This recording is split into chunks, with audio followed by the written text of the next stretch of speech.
And a hearty good morning and welcome to the show. The Back Nine Boys Golf Show is brought to you by Bridgestone Golf. Play the ball that fits you. By Sea Palms Resort, featuring Sago with a new menu of Southern Fare cuisine by Chef Johnny Carino. And by Mizuno Golf, reach beyond. On the show, we're going to talk with John Wade, the director of golf at Ocean Forest, about the 17th Jones Cup just completed last weekend, in which a Texas Tech sophomore won on the last hole with a birdie. Otherwise, there would have been a playoff with four other golfers. Then former PGA Tour caddy Don Donatello, also a big break participant, talks about life on the tour and what he knows about some tour players. And then finally, we'll talk some stories from golf historian Dr. Tony Parker, one which I found very interesting, actually two or three, maybe four.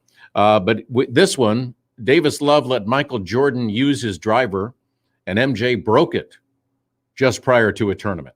We'll find out what happened. But first up is John Wade, director of golf at Ocean Forest Golf Club, where the Jones Cup was played last weekend. Thanks, Rich, for having me on. The players are invited by their world amateur rankings, maybe their scratch rankings, how they finish in certain tournaments weigh heavily. Top 20 from the previous year automatically get invited. So that's your fail-safe way of getting re-invited if you remain in amateurs to finish in the top 20 in the year before. Back in 2001, this started as a Walker Cup preview. So the Walker Cup watch list, if you will, carries a lot of weight. So we talk to the captains, we talk to on both sides, and we figure out, okay, who are you watching? We need to make sure those young men get an invite. We look at some of the top amateur tournaments in the country, if not the world: British Am, USAM, Porter Cup, North South, NCAA, Right, Western. The list goes on and on. The AJGA top 5. These up and coming young men. Tend to get an invite, and I think it's important for the listeners to know it is a true invitational. The resume's looked at, the committee looks at it, and then an invitation goes out. And it's a nice process, and it's been a successful process. Weather was not so great for the Jones Cup for 2021. Friday was decent. Saturday was kind of rough with the rain and the wind. So tell us a little bit about how each round went as far as average scores, because I think that is so interesting, even with the bad weather. So that's a great point to bring up. You know, it's become our shtick, if you will, at the Jones Cup, that you're going to at least have one day of really bad weather. I would argue that this year we had 2 really good days in theory and one really, really bad day. First round, which took place on Friday, the scoring average was 74.3. These young men are playing all the way back. The pins are not set in the middle of the area green. In 2020, Davis Thompson had set the competitive course record of 65 on the final day to win, I believe, by 5. This year, his record was tied by UGA's Spencer Ralston, but then quickly was beaten by the new competitive course record and our first round leader, Alex Fitzpatrick, with a beautiful round of 64. Wow. And Alex is Matthew Fitzpatrick's PGA Tour player and U.S. Amateur Champion's brother, and he plays at Wake Forest. Okay. So now we move into Saturday where, and let me take a step back. When the golf course was set up by our rules team, we bring in the Georgia State Golf Association rules team and some other from across the country, some other rules officials across the country. They do look at the weather. They look at the green speeds. They look at how things are going to unfold, and then they set the tees the morning of. They were calling for 20 to 25-mile-an-hour winds on day one. The wind never blew. Right. So now it's just green light for these world-class amateurs. Saturday comes around, wind's blowing, it's raining, and Mother Nature and I guess Ocean Forest decided, we really didn't like what you did the day before. So we're going to show you what we can do. Scoring average was 77.43. Our first round leader, Alex Fitzpatrick, shot 77, which 13 strokes more than what he shot the day before. Interesting, though, there were 5 scores under par that day, with no score being lower than 70. But one of those 70s was by Kelly Chen from the Northern Virginia area, who's a high school senior. Wow. So the talent is so deep in this arena, and it was survive and advance. So we move into the third day. We had some sun. We had a little bit of rain. Scoring average was actually 75, or around 75 the last day. But the last day, we were able to tuck some pins and require the players to hit some better shots. Right. And it proved. I mean, our champion birdied the last hole for us not to have a 4-way playoff at 2 under par, which is kind of the roundabout number that typically wins this event outside of last year and maybe one other year. Well, you said you had a chance to talk with the winner, and tell us a little bit about what he felt and what he told you after winning. So Ackberg is his name. He is from Sweden. He plays at Texas Tech. Which sounds like an oxymoron right there. The whole thing, he probably felt like he was not being pulled for either, because you got a UGA guy, and Right. of course the ever-present Cole Hammer, who's a bit of a fan favorite, and of course Davis Thompson, that's our UGA guy, and a lot of St. Simon's resident, looking to have become the first back-to-back winner. Ackberg, I have since found out, won 2 professional events as an amateur in Sweden last summer when he was home playing. Wow. Like all Swedes, his iron play is off the charts. And he said that's because of their conditions. They basically get 4 months to play golf. The rest of the time they're inside hitting, working on their swing, etc. But he was, and I'm happy to say this, he was incredibly appreciative of the golf course, of the championship, of the hospitality, the staff, all the way down to the food, everything that was presented. I think each of these players felt as if Ocean Forest, its membership, and in particularly Mr. Jones and Mr. Jim Stahl, really wanted them here. And I think that's the key to a successful event, is that the players feel like they're wanted, and they are. Well, now, Mr. Aberg, due to the win, gets a RSM exemption, which is kind of cool. Davis Thompson got one last year. But you've had past winners that are now on the PGA Tour that have won on the PGA Tour. For example, Mr. Wonderful, Patrick Reed, but Justin Thomas as well. Absolutely. We have a number of current tour players. If you were to go down through the 17 champions now, we're looking at least half, if not more, that are current PGA Tour players, and some that are Ryder Cup players and President's Cup players. There's a good chance that if you choose to go professional after you win the Jones Cup at some point in time in your career, we're probably going to see you on the PGA Tour. It's just that good. And after 54 holes, which is interesting, an 18-hole tournament is one that's a shootout. Right. Truly anyone can win. Right. You start getting over 36 holes, you go 54 or 72 holes, the cream's going to rise to the top. And that's what happens here at the Jones Cup. If we were to go through the list of the individuals that were in the hunt over this particular tournament this week, outside of our champion, every one of those guys were Walker Cup players. That's John Wade, the director of golf at Ocean Forest Golf Club, where the Jones Cup was played. That's a Reese Jones golf course. And the winner was Mr. Aberg from Texas Tech, a player out of Sweden. Next up is going to be PGA Tour caddy and big break runner-up Don Donatello. But first, we want to talk about Luke Donald and Keith Mitchell. They know that Mizuno golf clubs are made for performance and feel. Mizuno Golf introduces their new ST series of drivers and fairway metals so you can extend your long game. Their new irons, the JPX 921s and the MP20s, are built for feel with absolute precision and performance. Complete your bag with the new M-Craft putter. Check out the new clubs at MizunoGolf.com. Nothing feels like Mizuno, so reach beyond.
Hey, Henrik Norlander, PGA Tour. You're listening to Back Nine Boys Golf Show. And welcome back. I'm Rich Stiles. Don Donatello is a PGA Tour caddy who has caddied for Chris DeMarco, Kevin Na, Billy Horschel, and some more. And Don's on the phone with us. Good morning, Don. How are you? How you guys doing? Thanks for having me on today. We're so glad. What did you said you were having breakfast. What kind of cereal did you have? Just cornflakes with some bananas in there. Okay, good. All right, got to ask you, how did you get into, Don, being a caddy? Well, back in the 90s, I moved up to Orlando because that's where all the mini tour players were. That's where all the best players were. And I was playing at a golf course, and I was probably the best player other than the guys that were on the PGA Tour. And Chris DeMarco's parents came up to me and asked if I'd have any interest in going and caddying for their son, because he was struggling. He was going to lose his card. They were about halfway through the season. He was playing really bad. And so I went out and played golf with them, and I said, you know what, I could probably help him. And next thing you know, I helped him keep his card that year. And then the following year, which was 99, we made about $700,000 together. Whoa. And the only reason I went out to caddy is to see how good those guys were on the PGA Tour, to see if my game was good enough to play at that level, because I was shooting the numbers at home and in mini tour golf, but it's a little different than PGA Tour golf. What's the big difference, Don? Well, I think the golf courses, for one, are tougher. The pins are all, 3 or 4 from the edge of the green. I think mentally, playing with the best players in the world, there's a comfort level there that you need. And, you're not seeing that as much with the young players coming up, because they're already seasoned. Right. And been on TrackMans and have the best coaches, and people have been telling them their whole life that they're as good or better than the guys on tour. So that's what you're really seeing with the difference with the kids today, is they don't care. They just believe they're that good. Yeah.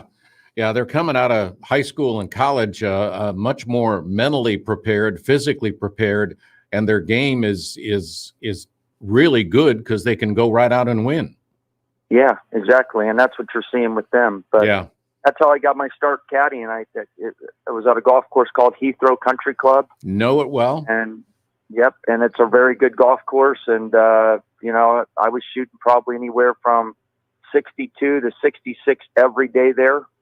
And I was beating everybody, and I was winning tournaments all the time here locally. I just was one shot shy of getting the finals at Q School one year, and that could have made the difference. Me maybe making it. Who knows? Yeah. Do you still have the desire to play on the tour? Well, I'm 52 years old now, and I can still shoot under par. And I still play a lot of money games and try to keep my game in good shape. I would like maybe in the next few years, maybe try the Champions Tour, or maybe try a couple qualifiers. But, to be honest with you, I mean, I'm teaching full time, and when I get a call to go caddy, I go caddy on the PGA Tour. But I'm just enjoying being home with my family right now. And this is the longest I've been home for over 23 years. Wow. That's got to be great for you and your family. Yeah. Don, who was the hardest pro or player that you worked with, and why?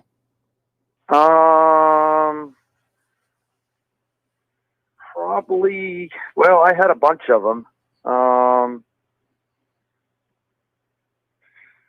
I just throwing all these people under the bus. Well, I worked the longest for JJ Henry. Right.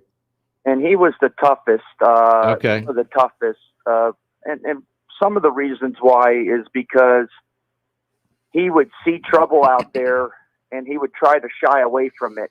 And this is later in his career now. He didn't do this when he was younger and he was coming up and he was on the PGA Tour, but we would look out there and I'd see where he needed to hit it, and he would ask me how far that bunker over there to the far left was. And I said, that bunker, we're not even going near that bunker. We're staying like 30 yards right of that bunker, and damn if he didn't hook it right into that bunker. And, walking up the fairway, he's like, I knew I should have hit another club to take that bunker out of play and this and that. And I'm like, what are you talking about? We shouldn't even be near this bunker. Right. And the great thing about JJ is he was a lot different person on the golf course than off the golf course. He lived and died by the shots on the golf course, but off the golf course, most incredible person you'll ever be around in your whole life. And he never talked about any of the shots or anything that he did all day. He forgot about it and moved on. But he was definitely one of the toughest on the golf course to get him focused on what he needed to do and to do it. And, kind of blaming you on every shot when it didn't go well. was his MO because it was you that hit it there, not him. So Right, right. Even though you told him where to hit it, he was probably playing protective golf and just trying to make a shot, and he was looking at the trouble. And when you look at the trouble, the sports psychologist will say, well, that's where you're going to go. But I've worked for some tough ones. Unfortunately, I feel like I get the ones that are not the best of the caddy, and Yeah, and I feel like I take a lot of abuse out there. But it's part of the job. You know, they don't have anybody else to blame or nobody else to vent to, and that's the job of a caddy. Unfortunately, everybody thinks all we do is carry the bag and everything's great out there, but there's a lot of up and downs playing and caddying in this game. yeah, because the pros definitely not going to blame themselves for a bad shot. They're going to blame you. Nope. They were taught at a young age that it was never their fault. Right, right. Yeah, and to have a short memory. Yep, I hear you. So who was the easiest person that you caddied for, and why? Well, I caddied 1 week. I had an opportunity. This caddy had a friend on the bag, and his name was Webb Simpson. Oh, yeah. He knows who he is. And I got the chance to caddy for him 1 week. It was the last tournament of the year. I really didn't know his circumstance. I guess he was going to lose his card. He needed a top 10 that week to keep his card. Only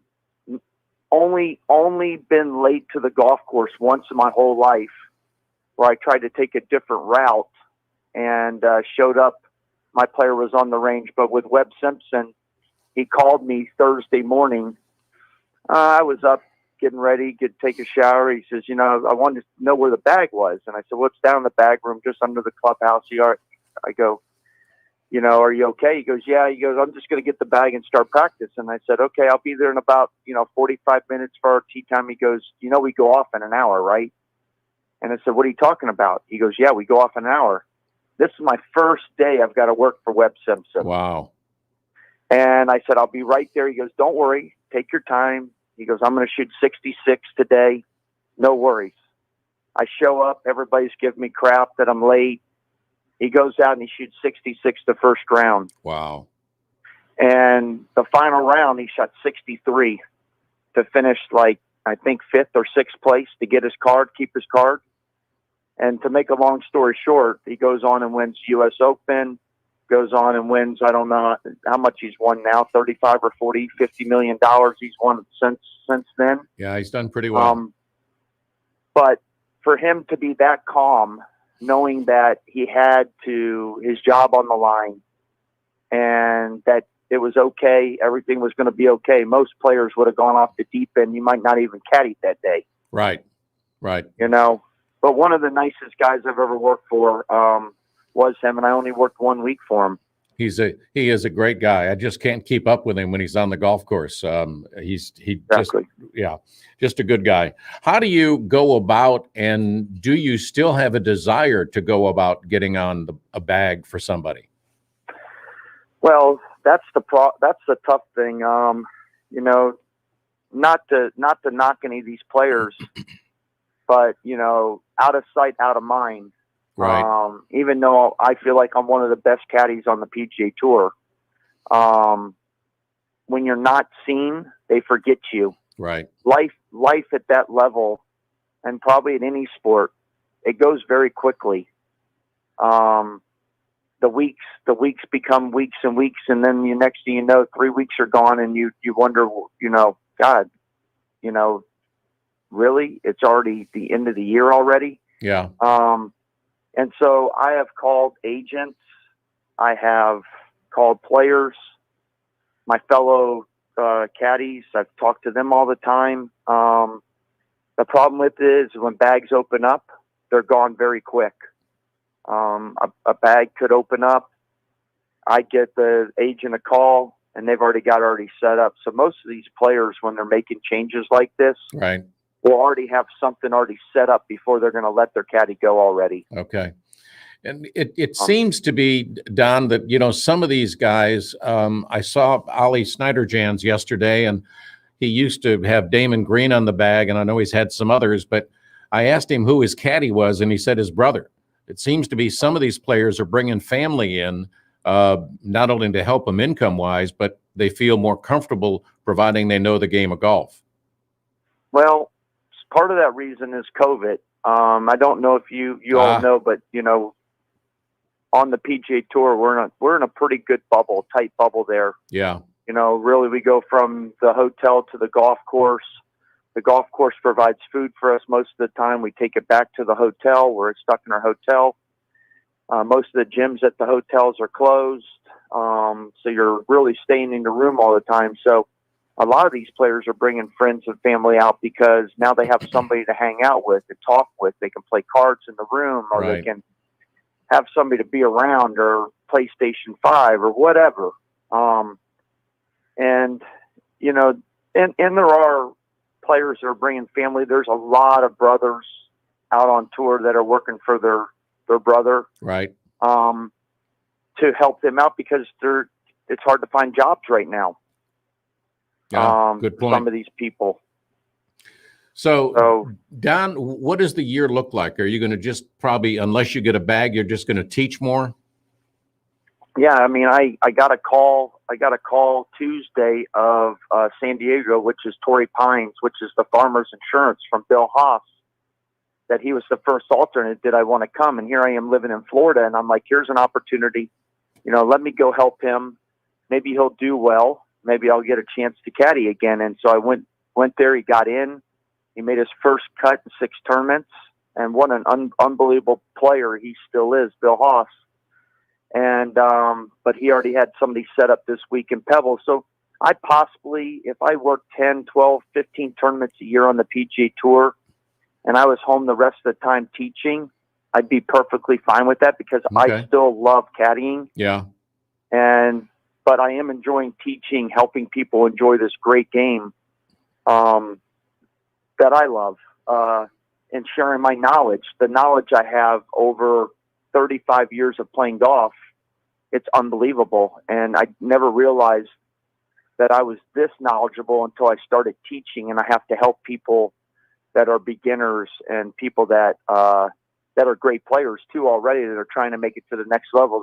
The information that I have inside to share with these people. Yeah, it must be great from your side as a teacher to see and work with somebody and then notice, and they notice, which is more important, how much they've improved.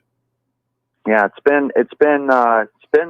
been very, very tiring teaching because mentally you're constantly thinking. Right. But it's been good too because I appreciate the things that I did have before, when you're not doing those things, and now you're doing something different that requires a lot more effort on my half than I did before. Caddying's very, very easy because I've done it a very long time. Right.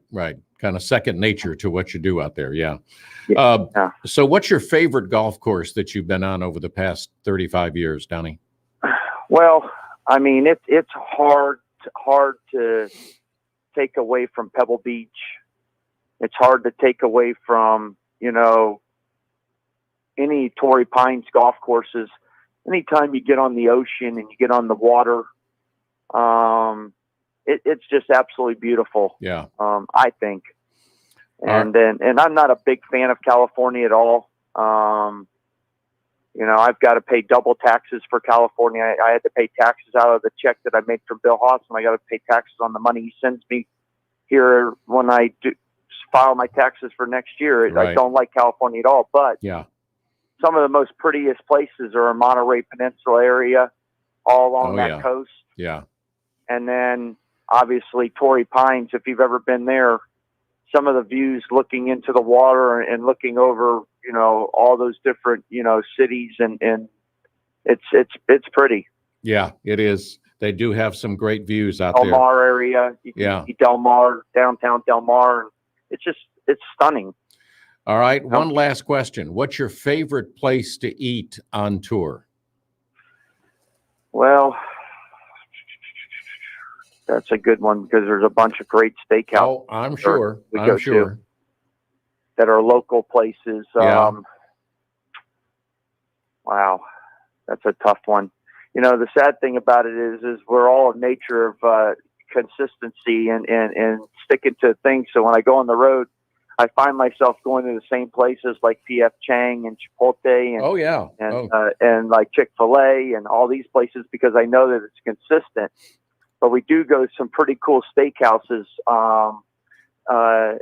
when we play the John Deere, and I'm trying to think of the name because I haven't been there in over a year and a half because we didn't go last year because of COVID. Right.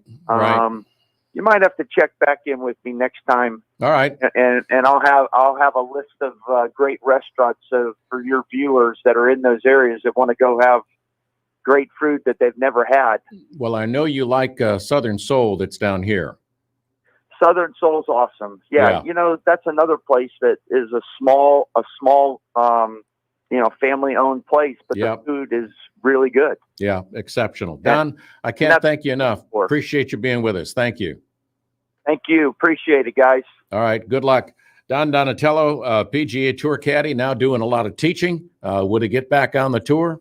He will if he gets asked by the right person. He probably will. Coming up next, we got some interesting stories from Dr. Tony Parker, former World Golf Hall of Fame historian, and just a great guy with some great stories. That's coming up next on the Back Nine Boys Golf Show.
Andrew Novak, Corn Ferry Tour, and you're listening to the Back Nine Boys Golf Show. And welcome back. I'm Rich Stiles. We're glad that you're with us this morning. Dr. Tony Parker is a well-known golf historian, also a good friend. Dr. Tony, good morning and welcome to the Back Nine Boys Golf Show. Good morning to you, Rich. It's always good to be here. Always good to be with you. I got to ask you, kind of off one of the subjects we were going to talk about, what was it like going to Davis Love's house to figure out what to put in his locker at the World Golf Hall of Fame? Yeah, that was great. We went in, and Davis had a lot of his trophies and memorabilia laid out across the tables and around the room. It was amazing what all he had there. And of course, one of my jobs was to pick out things for his display at the World Golf Hall of Fame. Right. So we have to talk about a lot of his trophies and things. And I happened to notice in the bag over there this persimmon head driver that was but it had been epoxy glued back together. Yeah. Davis, what's the story with this thing? And he said, well, when I was a student in North Carolina, my roommate's best friend was Michael Jordan. And Michael wanted to learn how to play golf. So I took him out to the golf course and let him hit some balls on the range. And he shattered the head of my driver. I had a tournament, I had an event that weekend, so I had to rush back to my dorm room, get the epoxy glue out, and glue it back together so I could play golf on Saturday. So I guess he and Michael are still friends, I'm sure. I'm sure they. Yeah. All right. So that was a good story. Tell us about Walter Hagen being criticized for slow play. That's not something you normally would hear about him. Well, I tell you, over the years, and of course, my pet peeve, I have to be honest with you, is slow play. But in 1926, at the Open at Guadalupe St. Anne's, which was obviously the year Bob Jones won, Walter Hagen was severely criticized for his slow play. As a matter of fact, Bernard Darwin wrote that he played at a funereal pace. It was slow. It took him all of 3 hours. Wow. Now that's not slow play. Context. Yeah, slow play 3 hours. I wish that was slow play today. Yeah. Bobby Jones had a 9 o'clock tee time. He played his 18 holes, had lunch, rested, and then went back out for his 1 o'clock tee time. So that kind of lets you know how quick these guys played. So 3 hours being a funereal pace is pretty bad. Yeah, we wish that was the case now. Absolutely. Of course, it's not as bad as the 1991 U.S. Women's Open at Colonial. In fact, pace was so slow that one of the golfers, Lori Gabach, on the 14th tee, told the caddy to hop the ropes, go find a payphone, call Domino's Pizza, order a pizza, have it delivered to the 17th tee box. And so by the time it got there, of course, Lori shared her pizza with 2 other groups that were still waiting on that 17th tee. Has that ever happened before? What, ordering pizza or that slow play? Well, I'm sure it's more about the ordering the pizza and having it delivered during a tournament. Not that I know of. Yeah. And of course, she was a bit criticized for that, but it surely lets you know the frustration of slow play among women players. That's funny. I'm surprised they even got in to deliver it, but I guess if you have a hot pizza, you can get in anywhere. I guess. Yeah. That's a tough. I might have to, because I've got credentials these days, but one of these days I might have to just show up with a hot pizza saying it was be delivered to so and so. That would be kind of fun. Yeah, that would be fun. All right. In Europe, you and I talked earlier that they have time clocks for pace of play. Interesting concept. Would be good, but I'm sure it can be frustrating sometimes for players that are known for slow play to have to be watching a time clock. Well, I'll tell you, there's a couple of tournaments that I really like. They make it an event, with the fireworks kind of right, introducing the players as they come on. But they do have a shot clock, and it's 40 seconds. They started out at 28 seconds, but it's now 40 seconds. And what they found out was that the scores were as good, if not better, than without the shot clock. So, basketball has it, football has it, so it might be something that might work on occasion Yeah. over here. So, I like the way it works over there. Yeah. I admit it. Well, let me ask you this, considering slow play, do you think that the PGA and some of the other tours are lax a little bit on slow play and don't make any recommendations or adjustments to the players as much as they possibly should on the PGA Tour? Well, they are finally addressing that in a real and meaningful way. Yeah. They now time individuals, and what they have started to do is for each tournament, they time some of the players and they put it in, and so it's kind of aggregate as it builds up and as they go, then they will find them. I think they ought to just charge them strokes, because money, if you place in the top 10, you're making a lot of money anyway. The money doesn't matter. No, if it's $5,000, $10,000, nothing. Right. It is to me and you, but not to these guys. Right. But when you start docking strokes, Right. now you're talking about getting into their pocket in a real meaningful way. Yeah. So they're starting to address that. But no, I don't think in times past that they've really enforced it like they could. Because the problem is when you got, two guys playing together and one of them is a fast player, the other guy takes forever. It's kind of unfair to charge them both with slow play. Yeah. But they have changed. It's coming in. They're now timing individuals, not groups. Right.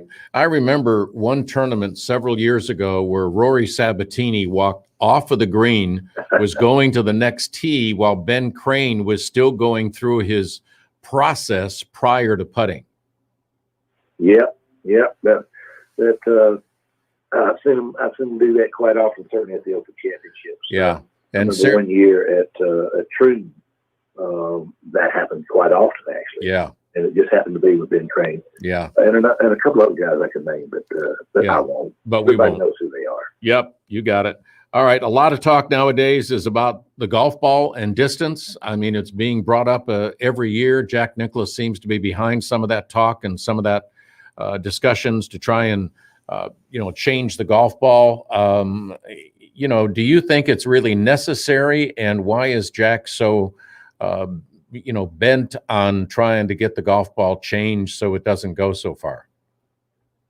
Well, yeah, I mean, it actually goes way back to as early as 1924 when there was a big discussion between the USGA and the R&A about the size and the weight of the ball, because distance with the new balls coming in, the wound balls and the Haskell balls. Right. So that they determined then that 1.68 was the size and the weight of the USGA. The R&A said no, we'll stay with a small ball of 1.62. And so that certainly became a standard till as late as 1974. But yeah, for 25 years, Jack has said, we've got to do something about the distance that these balls score. And of course, at the time, he was the longest hitter on tour. Right. Right. He said, it's the ball. It's not the technology, it's the ball. As a matter of fact, at the memorial about 5 years ago, they were talking about this. So it's been going on. Of course, Jack's been doing it for 25 years. Right. And somebody asked him about that, and he said, well, he always enjoyed playing the small ball, the 1.62 British ball, because it traveled 50 yards further. And so I was with Gary Player a while back, and I told Gary that what Jack had said. And he said, no. He said, they would go 25 yards. Oh, wait a minute. For Jack, yeah, 50 yards is about right. And it's true. I mean, I played in small ball when I lived in St. Andrews until I lost them all. I take that back. I do have one of them over here on the shelf. Right. And they're a lot better in the wind, and they do, of course, just like hitting a rock, but they do travel further. I do think, Jack came out with a Cayman golf ball, if you remember that. It only traveled about 45% of the yardage, normal yardage. Right. For a golf course he designed down in Cayman Islands. I've got one of those as well. Yeah. And it's like hitting a wiffle ball, Yeah. Yeah. But I don't know. I don't know if the debate now about shortening the length of the driver shaft, to combat DeChambeau is going to do any good. tennis has a flight restricted ball, baseball has a flight restricted ball. You're getting into some territory here, but I don't think either one of those is going to be the real problem. I think you just need to start tightening fairways, letting the rough grow, more dog legs, and Yeah. making it more difficult to go over the trees and Yeah. that kind of thing. But Yeah. I mean, personally, I think the ball and the technology and some of the golf courses, even though they've tried to make them longer, but with the balls the way they are now and the technology the way it is now, it sometimes doesn't matter if you're going to make it longer. These guys are still going to shoot unbelievable scores. That's true. That's true. Now, oddly, several years ago, I was sitting in the clubhouse in Andrews with the chairman of he was actually one of the guys in charge of testing equipment. Right. And we were talking about this very thing. And he said, I think, to be honest, technology, so far as club design, has gone about as far as it could go. Yeah. I don't know if I agree with that or not. Right. He said, it's the ball. So for everybody that's been in the business of dealing with the distance thing, it always comes back to the golf ball. Yeah. But to be honest with you, no matter what they do, it's not going to make any difference. Yeah. You can't make courses longer. The balls are going to get better, especially for amateurs. Yeah. We need it. Yeah. I need that extra distance. Oh, heck yeah. And I need to move up on the tees. I mean, that also helps a little bit too. All right, Dr. Tony, we got to take a little break. We'll be right back to hear some more stories. But first, we're going to talk to you about what's going on tonight, 4:30. Guess what? That's when the bell rings for you to order a pizza from CJ's Italian Restaurant. Check out their monthly specials created by the local elementary schools. And they're a family-owned small business. Do a great job. You call up your order. You tell them your name. You drive up. They got 4 spots right out in front of the restaurant right there on Mallory Street. They come out. They get your name. And your food's right out with you. So it'd make it real, real easy in today's times. Everything's made from scratch. Pizza doughs, bread, sauces, everything.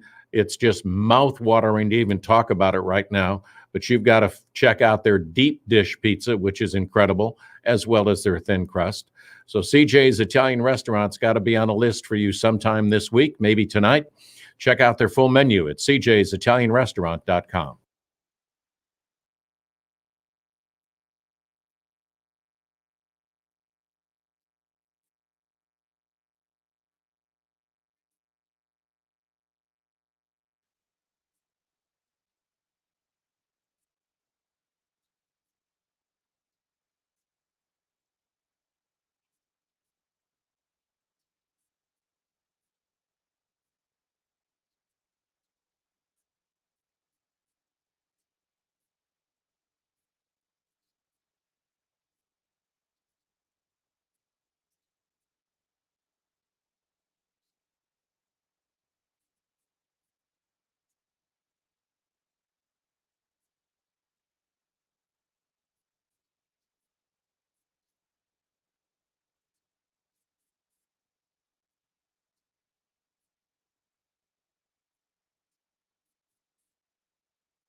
This is Carter Collins, head men's golf coach at Georgia Southern University, and you're listening to the Back Nine Boys Golf Show.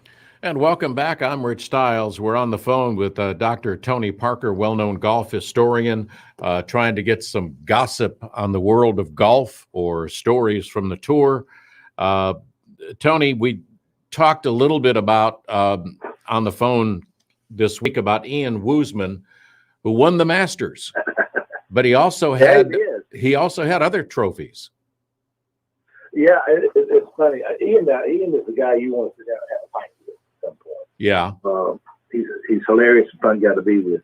But we were talking, and I told him, I said, Ian, I'd like to have the very first trophy you ever won.